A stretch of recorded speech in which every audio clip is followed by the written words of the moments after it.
बच्चों, आज के इस वीडियो में सभी का स्वागत करते हैं और आज हम लोग रुचिरा प्रथम भाग का षष्ठः पाठ समुद्र तटः इसका हम लोगों ने पाठ पढ़ने के बाद प्रश्न 2 तक किया था, जिसमें कि एक वाक्य में उत्तर देना था और इसके बाद वाले शेष प्रश्नों को आज हम लोग पूरा करेंगे और फिर उसके बाद हम लोग लोट लकार के बारे में जानेंगे।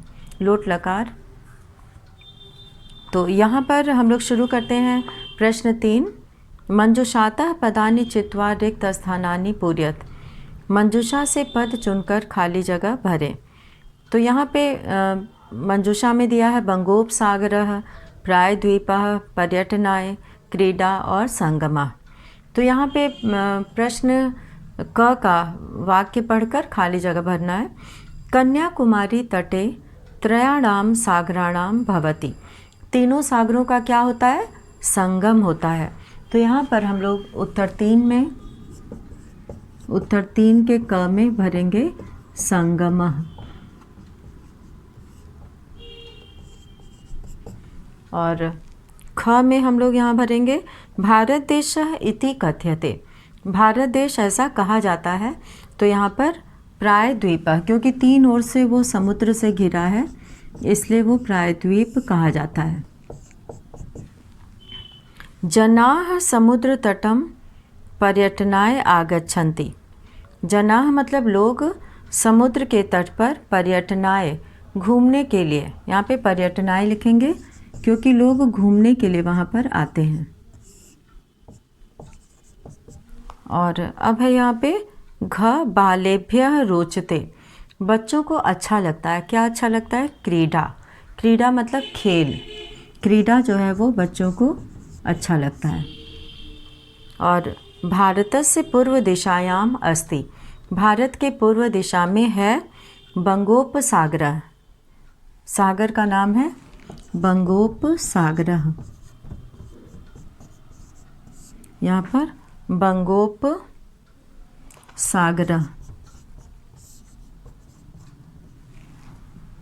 और अब है यहाँ पे चौथा प्रश्न। चौथे प्रश्न में यथा योग्यम योजयत। यथा योग्य योजयत मतलब जोड़ो।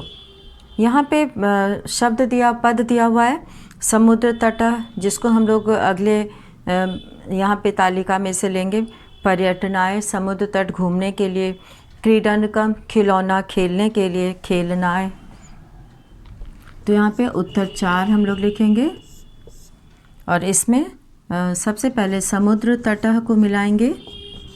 समुद्र तटः यहाँ पर मिलाएंगे पर्यटनाय से, पर्यटनाय। और दूसरा है क्रीडनकम।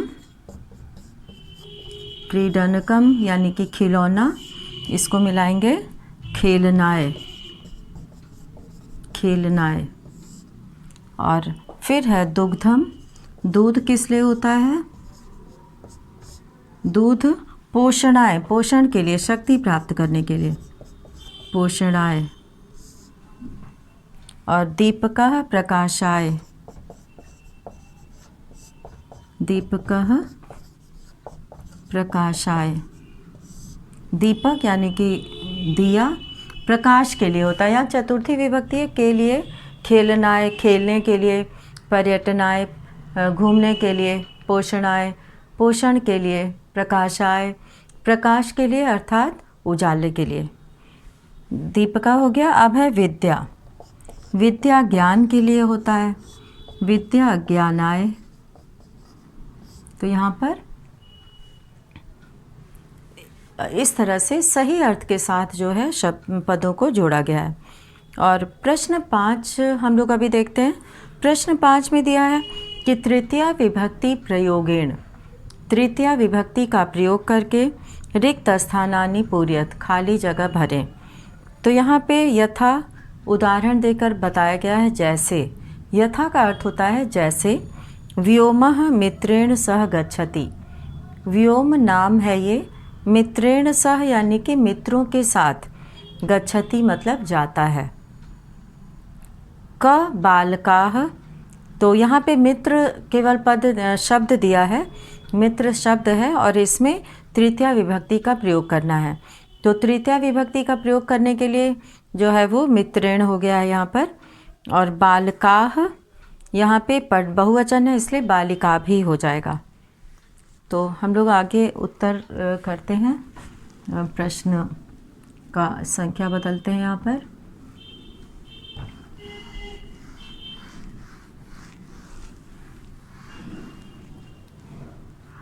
तो इसमें हम लोग उत्तर 5 करेंगे। उत्तर 5 के क में बालकाः सह पठन्ति, लड़के साथ पढ़ते हैं। तो बालिका, तो यहाँ पे बहुवचन होगा बालिका भी, तो खाली जगह में भरना है बालिका भी। और ख है तडागः विभाति, कमल सुशोभित होते हैं, यानी कि कमल यहाँ पे दिया हुआ है। तडागः कमल पद दिया है, कमलैः यहाँ पर हो जाएगा कमलैः, कमलों से सुशोभित होते हैं। विभाति मतलब सुशोभित होते हैं। ग है अहमपि खेलामि, मैं भी खेलता हूँ। कंदुक दिया है, कंदुक में तृतीया विभक्ति लगाएंगे कंदुकेन, तो कंदुकेन हो जाएगा। और अब है अश्वाः सह धावन्ति, अश्वाः घोड़े घोड़ों के साथ दौड़ते हैं। तो अश्वैः हो जाएगा बहुवचन में, जैसे बालक शब्द से बालकैः होता है, तो अश्व से अश्वैः हो गया है। मृगाः सह चरन्ति, मृगाः हिरणों के साथ चरते हैं। मृगैः, मृगैः। और अब है यहाँ पे प्रश्न 6 यहाँ पे दिया हुआ है। अधोलिखितम वृत्त चित्रम पश्यत, नीचे लिखे वृत्त चित्र को देखें। उदाहरणानुसारेण कोष्ठक गतैः शब्दैः उचित वाक्यानि रचयत।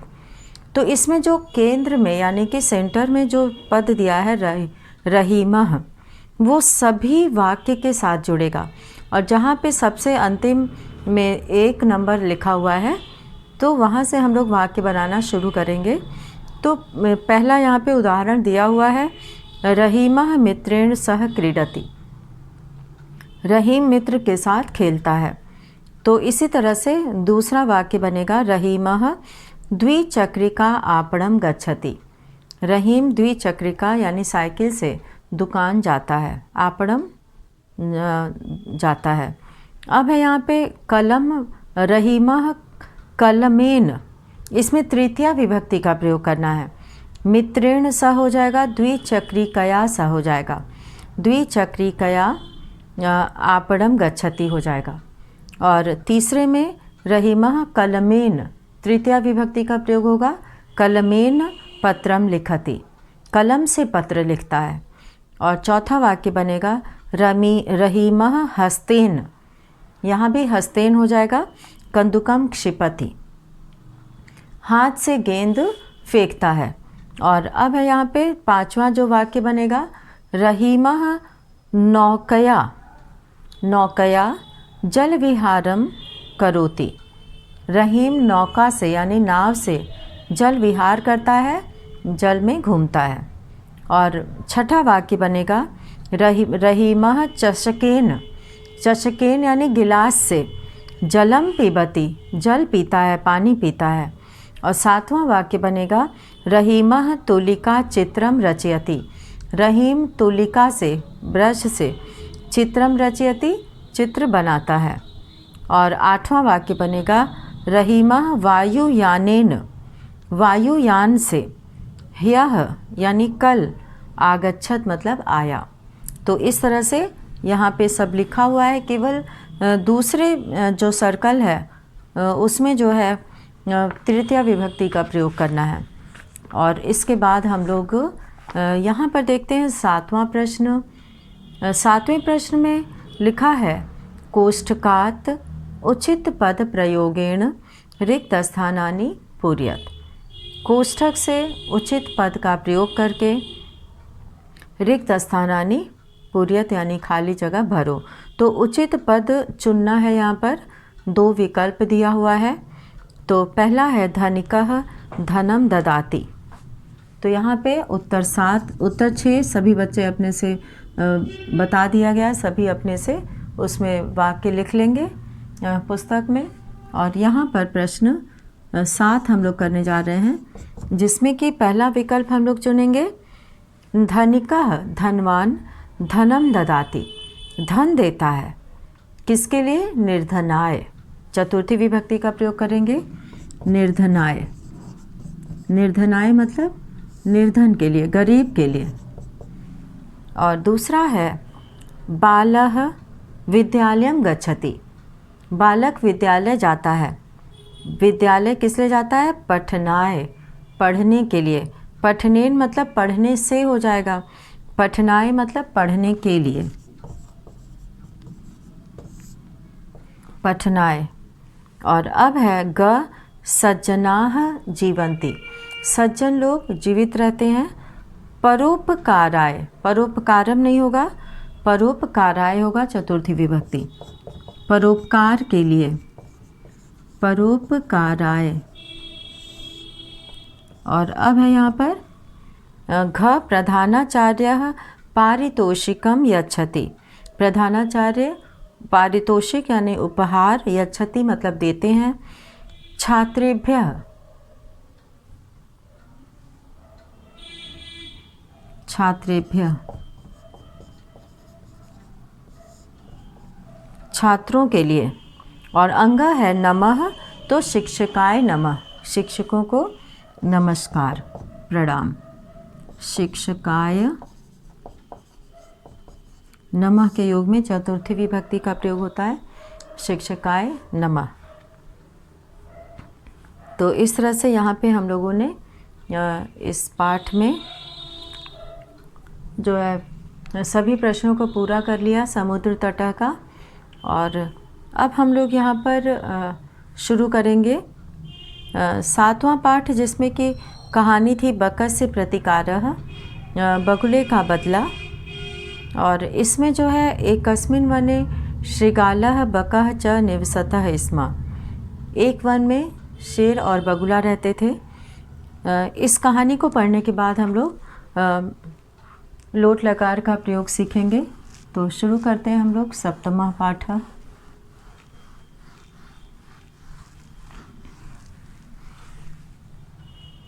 बकस्य प्रतिकारः। 7वां पाठः बकस्य प्रतिकारः।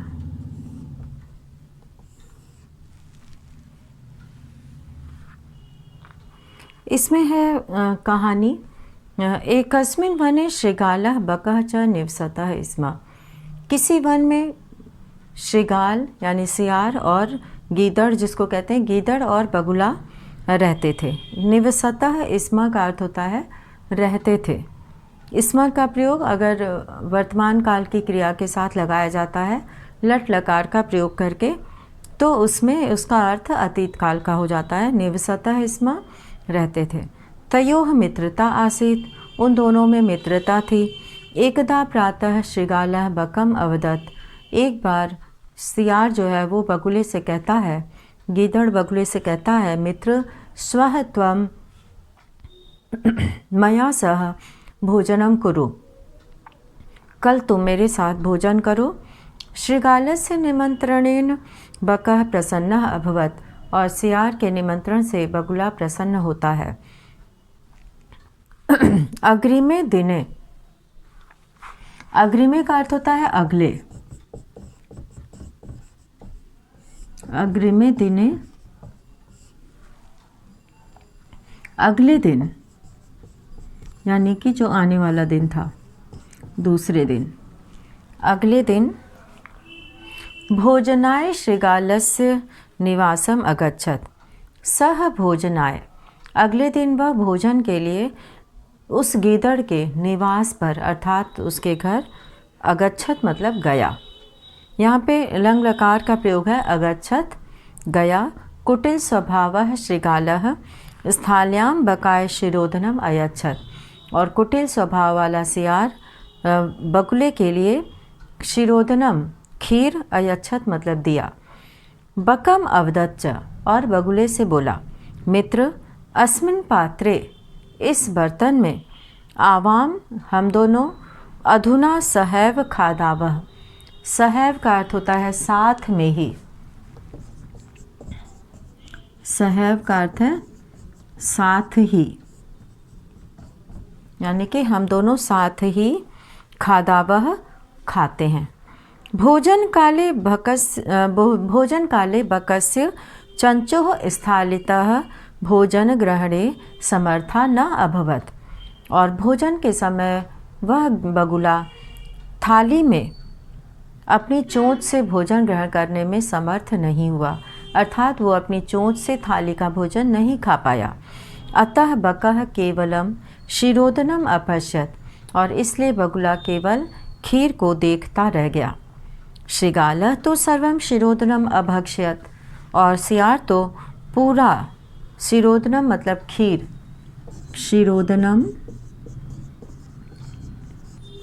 शिरोधनम का अर्थ होता है खीर। यहाँ पे अभक्ष्यत खा गया। अभक्ष्यत का अर्थ होता है खा गया, खा लिया। तो वो जो है पूरी खीर खा गया, क्योंकि थाली में गीदड़ को खाने में बहुत ही आसानी थी। उसका मुंह बड़ा था और इसकी चोंच नुकीली थी, जिससे कि एक भी दाना वो उसमें से नहीं खा पा रहा था। श्रृगालेन वंचितः सियार से सियार के पास से बकः लौटने पर, वंचितः मतलब वहाँ से आने पर, बकः अचिंत्यत बगुले ने सोचा, यथा अनेन मया सह व्यवहारः कृतः। जैसा लोग मेरे साथ व्यवहार करते हैं तथा वैसा ही अहम अपि मैं भी तेन सह व्यवहरिष्यामि उनके साथ व्यवहार करूँगा। एवं चिंतित्वा ऐसा सोचकर सह श्रृगालम अवदत् वह सियार से बोला, मित्र त्वम अपि श्वः सायं मया सह भोजनम करिष्यसि। तुम भी कल शाम को मेरे साथ शाम को भोजन करोगे। बकस्य निमंत्रणेन श्रृगालः प्रसन्नः अभवत्। बगुले के निमंत्रण से वह गीदड़ प्रसन्न हुआ। अभवत मतलब हुआ, अभवत।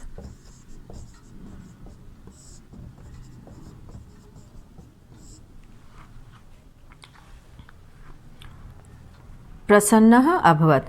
यदा श्रृगालः जब गीदड़ सायं शाम को बकस्य निवासम बगुले के निवास पर भोजनाय अगच्छत भोजन के लिए गया, तदा बकः संकीर्ण मुखे कलशे तब बगुला छोटे से मुख वाले कलशे कलश में, जैसा कि चित्र में भी बना हुआ है, कलश में शिरोधनम अयच्छत खीर दिया।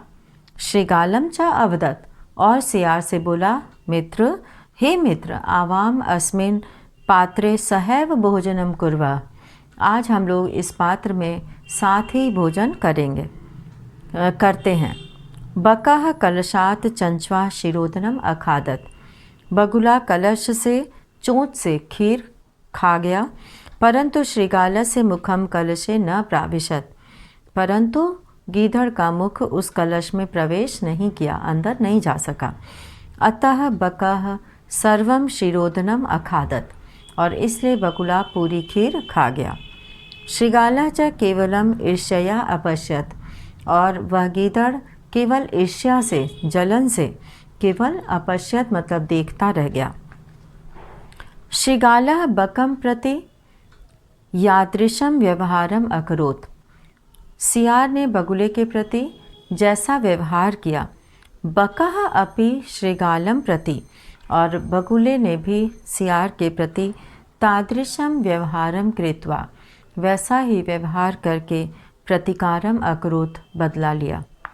उक्तम अपि कहा गया है, आत्म दुर्व्यवहारस्य फलम भवति दुखदम। आत्म व्यवहार का फल हमेशा दुखदायी होता है। तस्मात् सद्व्यवहर्तव्यम तस्मात् मतलब इससे सद्व्यवहर्तव्यम अच्छा व्यवहार करना चाहिए।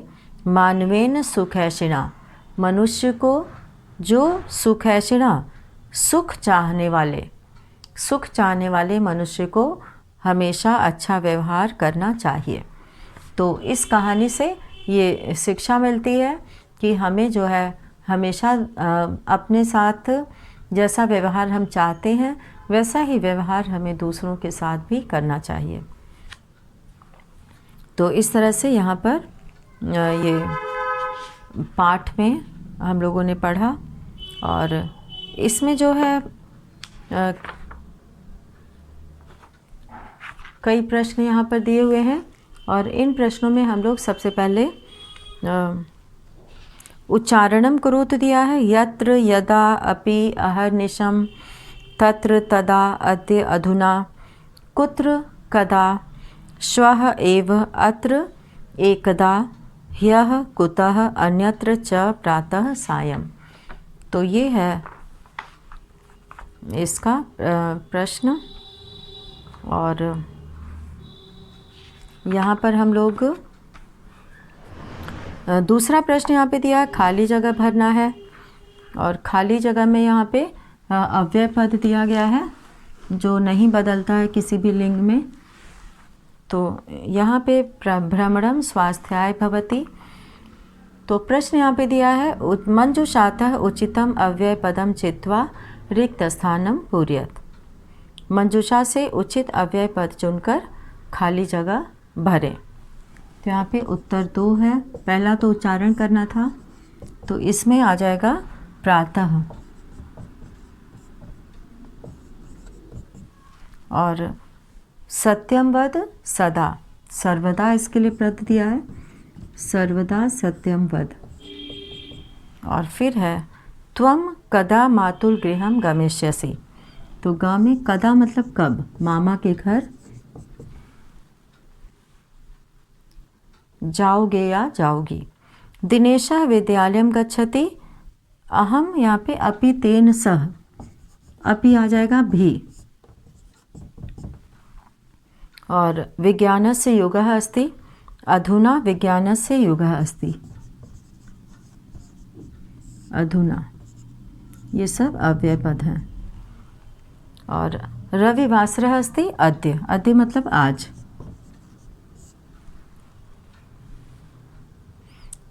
अब है नीचे अधोलिखिता नाम प्रश्नानाम उत्तरम लिखत। नीचे लिखे गए प्रश्नों का उत्तर लिखें। क है श्रृगालस्य मित्रम कः आसीत्। सियार का मित्र कौन था? तो यहाँ पे बकः। और स्थालिता का भोजनम न खादत। बकः था, बगुला थाली से भोजन नहीं खा पाया। और ग है बकः श्रृगालाय भोजने किम अयच्छत्। बगुले ने सियार को भोजन में क्या दिया? और श्रृगालस्य स्वभावः कीदृशः भवति। सियार का स्वभाव कैसा होता है? तो श्रृगालस्य स्वभावः कुटिलः भवति। तो ये था प्रश्न 3। और अब है यहाँ पे चौथा प्रश्न, पाठात पदानि चित्वा अधोलिखिता नाम विलोम पदानि लिखत। तो ये बहुत ही सरल है। यहाँ पर जैसे शत्रु का मित्र होता है तो यहाँ पे शत्रु का मित्रम हो गया है। सुखदम का दुखदम, शत्रुता का मित्रता, अप्रसन्नः प्रसन्नः, दुर्व्यवहारः सद्व्यवहारः, सायं का प्रातः और असमर्थः का समर्थः। और 5वें प्रश्न में कहानी दिया हुआ है कौवे की, जो प्यासा था, चित्र भी बना हुआ है और लिखा है मंजुषातः समुचित पदानि चित्वा कथाम पूर्यत। मंजुषा से सही पद चुनकर कहानी पूरी करें। तो मनोरथैः पिपासितः उपायं स्वल्पं पाषाणस्य कार्याणि उपरि संतुष्टः पातुम इतस्ततः कुत्रापि। तो यहाँ पर एकदा एकः काकः पिपासितः आसीत्। यहाँ पर पिपासितः आएगा। पिपासितः आसीत्, एक बार एक कौवा प्यासा था। सह जलम पातुम, वह जल पीने के लिए इतस्ततः अभ्रमत, इधर उधर घूमता रहा। परम यहाँ पे कुत्रापि आएगा, कहीं भी। जलम न प्राप्नोत, कुत्रापि मतलब कहीं भी। जल नहीं प्राप्त हुआ। अन्ते सह एकम घटम अपश्यत, और अंत में उसने एक घड़ा देखा। घटे स्वल्पम जलम आसीत, यहाँ पे स्वल्पम पद भरा जाएगा। स्वल्पम जलम आसीत, घड़े में थोड़ा सा पानी था। स्वल्पम का मतलब होता है थोड़ा सा। और अतः सह जलम पातुम, पातुम मतलब पीने में, असमर्थः अभवत, असमर्थ हो गया। सह एकम उपायम यहाँ पर आएगा खाली जगह में, उपायम अचिंत्यत, वह एक उपाय सोचा। सह पाषाणस्य, यहाँ पर पाषाणस्य आएगा पत्थर के, खंडानी मतलब टुकड़े को, घटे अक्षिपत, घड़े में फेंक दिया। एवं क्रमेण घटस्य जलम, और इस तरह से धीरे धीरे घड़े का जल ऊपरी यहाँ पे भरा जाएगा, ऊपरी पद, ऊपरी आगच्छत, ऊपर आ गया। काकः जलम पीत्वा, और कौवा जल पीकर संतुष्टः अभवत, संतुष्ट हो गया। परिश्रमेण एव कार्याणि सिद्ध्यन्ति न तो मनोरथई, परिश्रम से ही कार्य सिद्ध होते हैं। यहाँ पे कार्याणि आएगा खाली जगह में। सिद्ध्यंतु न तो मनोरथई है, मनोरथई मतलब केवल मन में सोचने से नहीं पूरा होता है। और यहाँ पर तत्सम शब्द दिया हुआ है, तत्सम शब्दान लिखत, जैसे सियार को श्रृगालः, सब पाठ से दिया हुआ है। कौवा के लिए काकः, मक्खी को मक्षिका, बंदर को वानरः, बगुला को बकः, और चोंच को चंचुह, और नाक को नासिका। तो ये थे सारे प्रश्न इस पाठ के बक से प्रतिकारः का। और अब हम लोग चलते हैं लोट लकार की तरफ, और लोट लकार का हम लोग पठ और गम का रूप देखेंगे यहाँ पर, और उसका अभ्यास किया जाएगा। तो यहाँ पे पठ धातु का और गम धातु का लोट लकार का रूप हम लोग प्रैक्टिस करेंगे।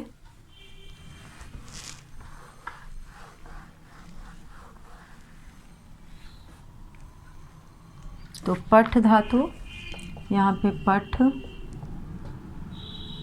लोट लकार,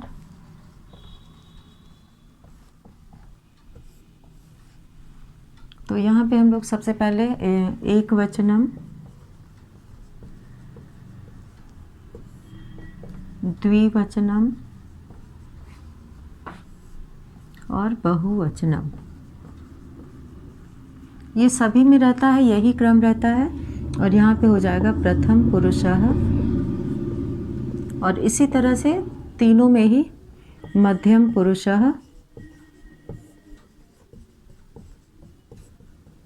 और उत्तम पुरुषः। तो ये लिखा जाता है, तो ये एक साथ रहेगा। तो यहाँ पे पठ धातु का लोट लकार आज्ञा लेने या आज्ञा देने के अर्थ में प्रयोग होता है। तो यहाँ पे हो जाएगा पठतु, पठतु, पठताम, पठन्तु, पठ, पठतम, पठत, पठ पठतम, पठत, पठानि, पठाव, पठाम। और इसी तरह से गम धातु का होता है लोट लकार।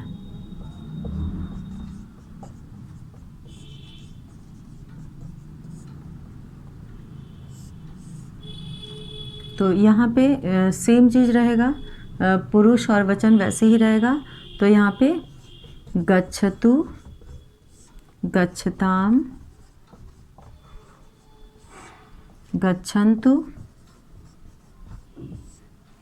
गच्छ मध्यम पुरुष में, गच्छ, गच्छतम, गच्छत, गच्छानि, यहाँ पर नी आएगा, गच्छानि, गच्छाव, गच्छाम। तो इस तरह से यहाँ पे ये रूप लोट लकार का है। और लोट लकार का प्रयोग आज्ञा पाने के लिए, आज्ञा देने के लिए किया जाता है। तो जैसे कि यहाँ पे पठतु दिया हुआ है, तो यहाँ पे पुरुष एक वचन में प्रथम पुरुष में सह का प्रयोग होता है।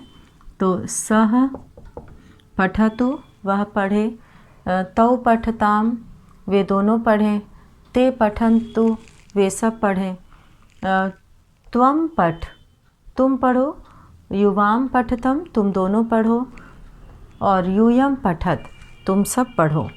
और यहाँ पे पठानी, अहम पठानी मैं पढ़ूँ, युवाम अहम आवाम पठावा आवाम पठावा, और हम दोनों पढ़ें, और वयम पठामा हम सब पढ़ें।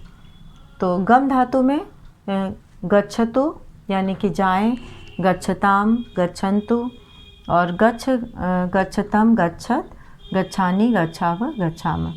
तो सह गच्छतु वह जाए, तौ गच्छताम वे दोनों जाए, और ते गच्छन्तु वे सब जाएं। तो इस तरह से यहाँ पे जो लोट लकार का प्रयोग है वो आज्ञा देने या आदेश के लिए होता है। तो इसमें जो है इसकी जगह पे संज्ञा शब्द भी आ सकता है, जैसे कि बालकः पठतु और बालकौ पठतः, इसमें प्रयोग पठताम, बालकाः पठन्तु। तो इस तरह से अलग अलग वचन में अलग अलग प्रयोग होता है। तो इसमें हम लोगों ने देखा कि किस तरह से इसमें लोट लकार में आज्ञा या आदेश वाचक होता है ये। तो आज हम लोग इसी के साथ ही आज का ये वीडियो यहीं पर समाप्त करते हैं। धन्यवाद।